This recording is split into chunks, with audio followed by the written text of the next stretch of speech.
What's up, guys? This is Coach Matthew. So, we're about to watch a quick clip and then we're going to talk. Just as a heads up, trigger warning. You might get triggered. We're going to deal with all of it. We're going to talk about what goes on. We're all going to feel better about it at the end. So, if you can sit through this clip, that'd be fantastic. You keep doing this shit over and over. You keep just allowing people to loot and get shit off. Like, I don't get it. So this is a husband and wife playing video games together. Are they playing for $1 million? No.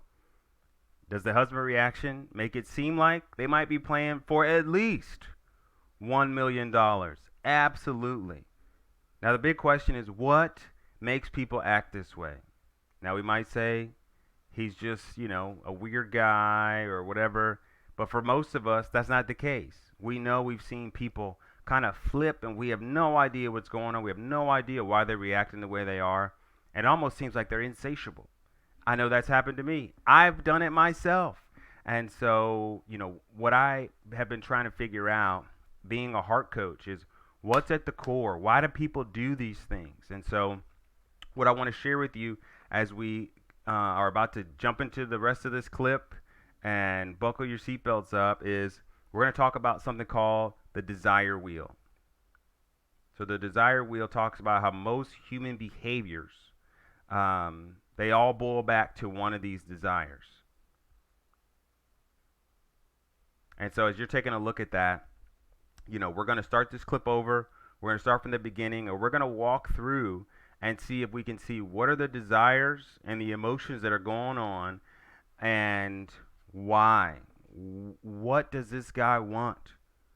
Because people are watching this clip and people are flipping out about it. People are trying to cancel this guy.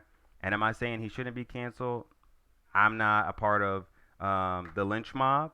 But I will say that if we can figure out why he's doing this, and we can take our own checks in our own heart to be able to figure this stuff out, it'll make a huge difference for us all. So let's jump into it.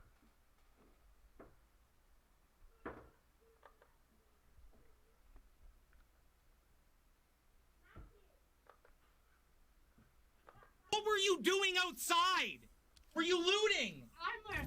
Zuka, it doesn't take that long, so you were looting. But there's enemies inside that they were fighting. Okay. So we got the first part of the clip. We saw his initial reaction. We see he's really frustrated, and we're going to dig into it. Okay. So first, what strong emotions are we seeing from this guy as he's talking to his wife? And as you can see, they're streaming this. They've got full gaming setups for both of them. I'd imagine that they're getting paid for this and they're making money for this, and he's doing this in front of the world. And he has no concerns. His only concern is figuring out how he can make his wife feel like, probably smaller than a pea. And so strong emotions that I'm seeing, and I think one of the reasons I'm asking about the strong emotions, our strong emotions show us that a desire is present. And it shows us that something's going on that's not just about the video game, right? As you can tell and you see from his response, you're like, man, this guy has been saving this up. He's either had a tough week or he's got something, on his mind. And so being able to label well what the emotions are help us to find a easier path toward figuring out what the core desire is. And so the emotions I'm looking at, I see offended. He feels wronged, frustrated, resentful, annoyed, disgusted, hostile, for sure, enraged. So those are the emotions that I'm seeing. And then the question is, what does he believe that she took from him by her actions? He's clearly responding in a way as if he feels like something happened that he needs to fix and make right.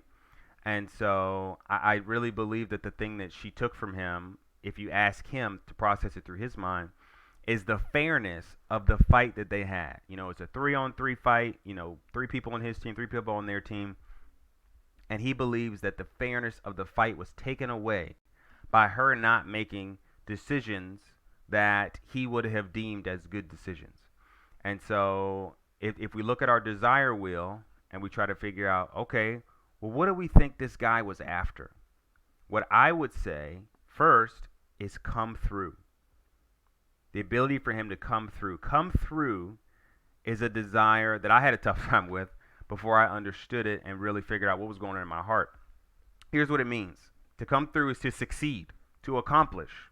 I wanted to come through. I wanted to do the thing that I came here to do. I wanted to be successful. On the other side, come through can also mean to be dependable and trustworthy. I came through for that person. I came through for you. And so come through is the desire I'm seeing that's really disrupted for him right now. And he is acting like he has no respect for human life. Okay? We're going to keep going in the clip. Why are you allowing them to loot? You keep doing this shit over and over. You keep just allowing people to loot and get shit off. Like, I don't get it. I get if you need an armor swap, get an armor swap. But you're in there, like, taking your time. So we're going to pause it there and take a look at what we just heard from him. So you can see that he is asking questions that he doesn't really want an answer to. And if she were to answer the questions that he's asking, he's going to use it against her as ammunition and just keep blowing a hole into her throughout this interaction. I don't want to call it an interaction because only one person is really doing a lot of talking. So he is communicating to her his massive disappointment in her. And he's in full blame mode. He's like, you're going to take the blame. And she's not responding enough for him. And so he's like, I need to really lay it down. So you can see that she's not responding. What do you think that she's feeling? I bet a bunch of us are feeling it for her. So I'm going to give you a second. What do you think she's feeling? Maybe shut down. Maybe discouraged. Powerless. Inadequate. What do you think that she wants in this moment as he is, just berating her, coming after her? What do you think that she wants in this moment? I think that's a great question. So, the logical response is for him to lay off or shut his freaking mouth. But also, I think for him to believe, if she's honest at the bottom of her heart, I think it's for him to believe that she did her best and that she made the decision that she thought was best in the moment. At the core, that's probably what she really wants from him, and she's getting the opposite. So let's talk about the desire to be known and the desire for goodness, because I believe that her response, this response that I just talked about, that she has this desire to be known and this desire for goodness. So let's talk about the desire to be known. The desire to be known, and this is a huge one for me. I work with a lot of wives, a lot of women, and I believe this is important for men as well, but I've seen it a lot with wives and women, that this desire to be known, to be understood, to understand validity. What I said was valid. What I feel is valid, like to validate someone without needing to qualify and that kind of a thing. And the last thing is to be seen, to feel like I am seen. They see me. They see what I'm doing. They see kind of my inner world, and they can validate that.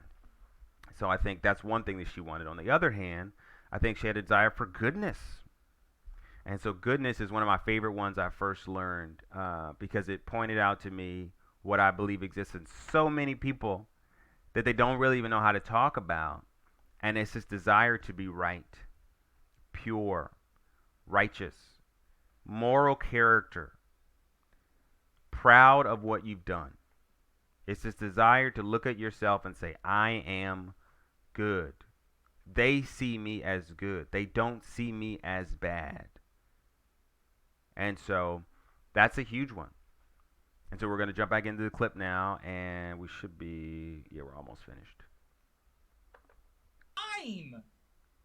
Like, did you forget that they were fighting another enemy? I do not.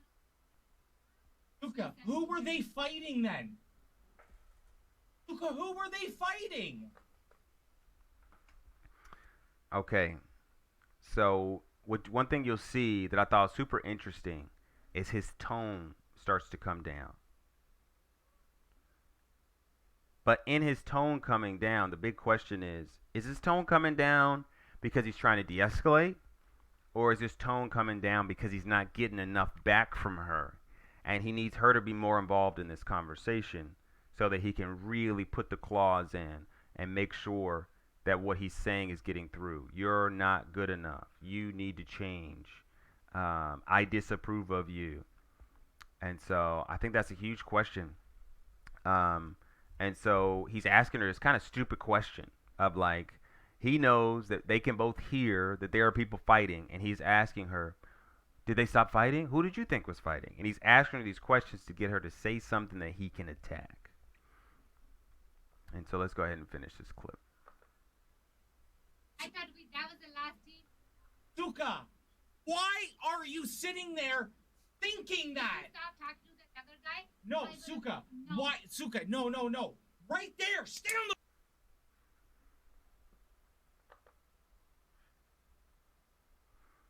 So, I mean, absolutely wild. Seeing the finish for me, it definitely hit me for sure. And the reason why, you could just sense the complete disapproval.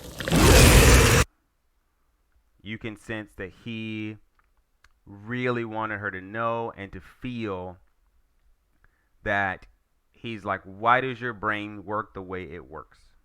That's the question he asked her to answer. Do you think he wanted an answer to that question? If I'm honest, probably. She doesn't have one that's good enough for him, but I think that he really did want her to answer that question. And so, do you think that going forward, she will play better or worse as a result of his leadership style? Probably not better. Probably not with him also. What desire do you think he was trying to fill in this interaction? Okay, I'm going to hold this up, and I'm just going to give you a chance to guess. And I want you to pick one. Once you've picked one, 3, 2, 1. So for me, there's two that are jumping out to me. Okay, so for one, we've got justice, and for another, security. Okay, those are big. And so here's what the desire for justice is: idealism. That kind of ideal mentality, how things should be. Fairness, fighting for what's right. So I believe that desire for justice, and I'll work it out in a minute, but I wanted to give you those words so that you can kind of fill in, okay, I'm starting to see that, or I'm not really seeing that. Second one is security. Safety, stability, order, to be protected or protect, provision, and hope. He wants his wife to provide a safe space for him to play video games where she makes perfect decisions. She never makes mistakes. She will always do what he would have done. And if we're honest, in his mind, she'll probably do it better than he would have done it, so she never messes up. His outcome that he wants will always happen. And so, do you see how his approach to the situation will probably give him the opposite of what he's looking for? That's a really big deal. And so I wanted to communicate that these desires, they are at play in most of our interactions with each other, our interaction with our circumstances, our interactions with kind of the future, our interactions with our strong emotion. And so if we don't take a good inventory on what's really going on, and we're able to kind of label it as what it is and be able to deal with it that way, we're almost defenseless against this stuff. We might be on a YouTube video one day and just like, man, what a terrible person. And it's really because I didn't deal with what was going on inside of me. I made it somebody else's problem, and now I've got to deal with the consequences. So I think our golden questions for today are: what strong emotions are going on inside of you? And then the second one is, what do you really want? Let's say you have a situation tomorrow or tonight, or you have one earlier today. Go grab a journal, take out your phone note section, and write down, what are the strong emotions that I felt? And what did I want? What did my heart want in that situation? And that will help us get on the trail of seeing there's so much more in my control than I thought. And that there might be a way to go from circumstances and people and outcomes being able to shake us off our rocker, and we have to figure out how to get it back together or fake it till we make it. What if we didn't have to do that? What if we were able to actually deal with what's going on inside of our heart and be able to get to a place of, man, I'm glad I saw that. I'm glad I was able to deal with it. And I can jump right back in and re-engage with my heart instead of saying, you know what, man, I'm done with this. I can't deal with it that way. And finding an easier way to do it. That doesn't give us what we want. Probably gives us less of what we want. And probably if somebody pushes the right button, we'll flip out like this guy did.